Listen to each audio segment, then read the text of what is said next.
Have you ever noticed that the emails asking for your password used to be easy to spot? Bad grammar, strange links, a prince from a faraway country needing your bank details. You could laugh them off in seconds. But lately, something has shifted. The messages look polished. The voice on the phone sounds exactly like someone you know. The website looks identical to your bank's, and the numbers tell the same story. Scam losses have climbed year after year, even as people have become more careful, more aware, more skeptical than ever before. So why is this happening now? Why, in an age of fraud warnings and security training, are scams becoming more common, not less? The answer isn't just about criminals getting bolder. It's about a quiet shift in the tools available to them, and in how trust itself is built and broken online. Let's take a closer look, right here on Simply Understood.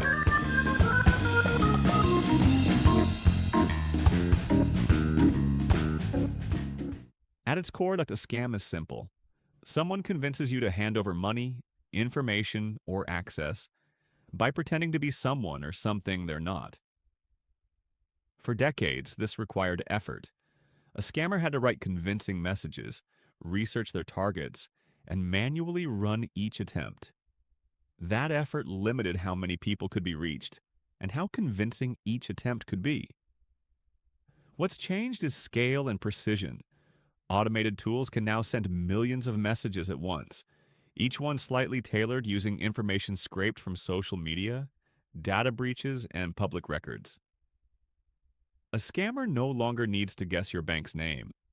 It's often listed somewhere online, along with your job, your city, even your relatives' names. This information gets stitched together into messages that feel personal, because in a sense they are. Communication itself has also become more fragmented.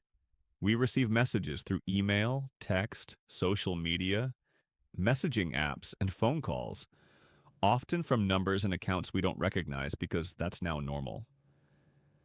A message from an unfamiliar number used to be suspicious. Today, it's just Tuesday. This constant background noise makes it harder to spot the one message that's actually dangerous. Now, here's where it gets more interesting. The biggest shift isn't really technological, it's psychological, and it has to do with how trust gets verified. For most of human history, trust relied on direct cues. You recognized a voice, a face, a signature, a shared history. Verification was built into the interaction itself. Online, those cues are stripped away. A voice can now be cloned from a few seconds of audio. A face can be generated. A signature is just an image. The systems we evolved to detect deception, tone, hesitation, familiarity, simply don't transfer well to a screen. So scammers aren't just exploiting technology, they're exploiting a gap between how our brains are wired to assess trust and how modern communication actually works. The brain still searches for familiar signals, a name, a logo, a tone of urgency from someone in charge. And when those signals appear, even falsely, the instinct to comply often kicks in before doubt does. This is also why urgency is such a common thread in scams. A message that says, respond now or lose access doesn't just create fear. It shortens the time available for that second, more careful thought. Most people aren't fooled because they're careless. They're fooled because the message was designed to be acted on quickly, before scrutiny has a chance to begin. Zooming out, this fits into a larger pattern.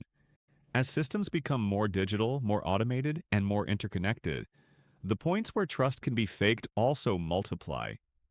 It's not that people have become less careful, it's that the landscape of trust itself has become harder to read. Maybe that's the real shift. Not that scams have become smarter, but that the world has become noisier. And in that noise, it's easier than ever for something fake to sound just real enough.